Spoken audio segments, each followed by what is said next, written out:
What is going on, team? 20.1.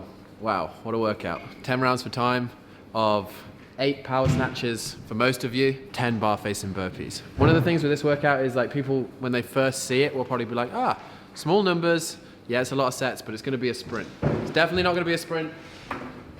After watching the open announcement, if Fronin does it in 10 minutes, be prepared to be close to that time cap, if not get time capped in this workout. A couple of things though that, like, for me, I would say to focus on is, the first one is not go out too hot. I reckon the first 3 or 4 rounds you should feel like you're holding back a little bit.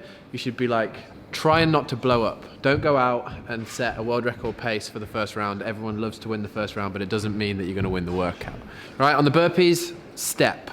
Here, step in, step that other foot, then jump. Right, so when you do that step, you're already half twisted, so you can kind of jump. Right, simple. It saves a lot of energy. It saves the triceps, it saves the shoulders, like saves the core from kind of just jumping, and you can find more of kind of a rhythm. Yeah, also if you don't end up jumping in close enough, means that you skip out the jump in, having to step and then jump. Also you can do really lazy ones. So, you know, like, you've died and you're in the last round. So this will be you in the last round, team. Don't worry about it. Or maybe the 8th or 9th or the 3rd. You'll be tired, so you can literally snake, step up that foot, jump, snake, step up that foot. Doing that, you're getting the burpees done, and you're kind of recovering a little bit if you need to.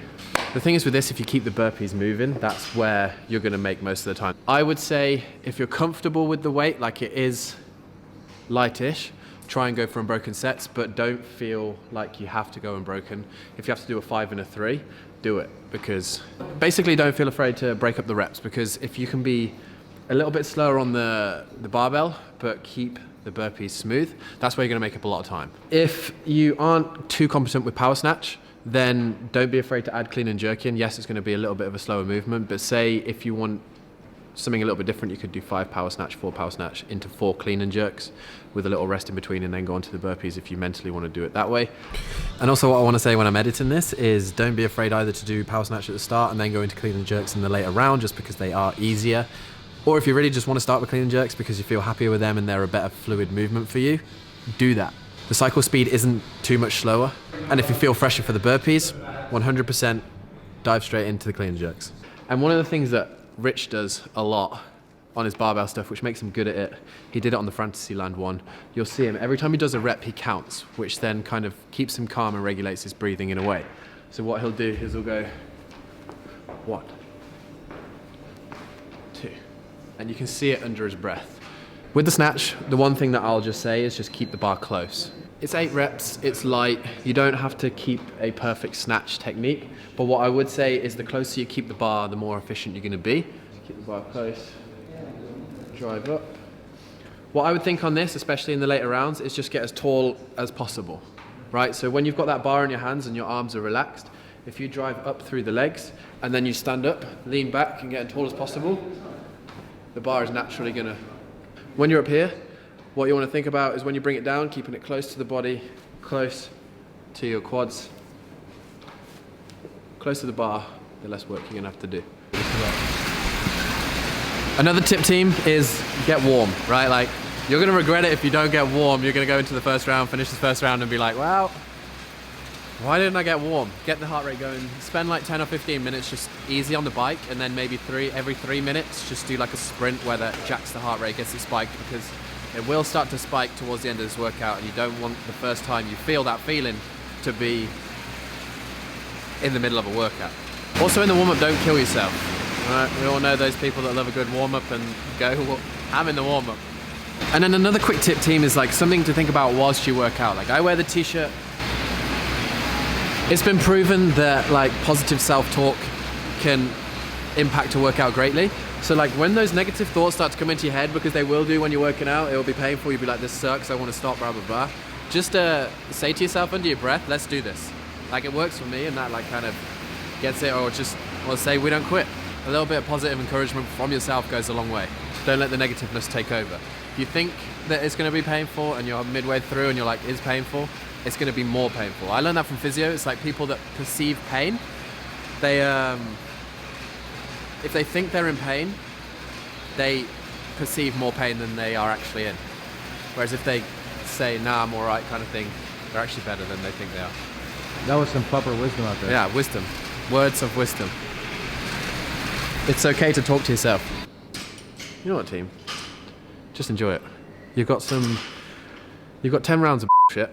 You got this ground to overhead bullshit. And you got this bar face and burpee bullshit. Oh, does that make one Yeah, that was Make Once Great Again, a good one this morning. One tip that I have for you guys, if you're going to do a redo on this, I would say, like, if you have a score in mind that you think you want to get, if you just want to make it in the time cap, maybe do 2 or 3 rounds and then get someone to start a timer, like kind of like an EMOM of like 130. So then you know if you keep at that 130 pace, you will finish the workout under the time cap. And that can kind of keep you calm in a way that, you know, sometimes when you're in the middle of these workouts and you're in the middle rounds, you're like, am I going quick enough? Am I going slow enough? Like, am I going to burn out? And if you've got that timer on, you can kind of do your burpees at a pace where you're like, I'm going to just about make the time. I can relax a little bit. As long as I stay on this pace, I'm going to be nailing it. And if you want to beat Rich, then just put a minute EMOM and try and do a 10-minute EMOM of 8 power snatch and 10 bar face and burpees. Yeah, good luck. Have fun. Yeah. All right. Let's do this. Let's do this. Not me. I'm coach do this today. I'm keeping Jazz calm day. Basically what we're going to do is we're going to put on some Disney classics. And it just keeps Jazz like thinking about other stuff rather than how much it hurts. So maybe that's another tip for you guys. Put on some Disney. Yeah, whatever you're jamming. Some people love like the like heavy metal screaming. I'm just like, I can't cope with that. I just need something to keep me chilled. Anyway, there's going to be a cool, sick edit done by Josie about this whole day. Before my first ever open workout. Before his first ever open workout. Hey, Really painful, you with but us? I'm excited. But yeah, we'll see you in that one. But good luck, and we just wanted to come on and say, hey, good morning, and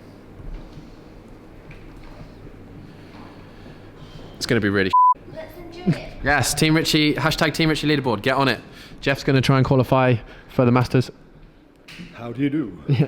Do you know they say if you hold somebody's hand for longer than about 45 seconds, they begin to get worried? He's going to try and qualify for the 60s regionals thing again, so stay tuned. Right.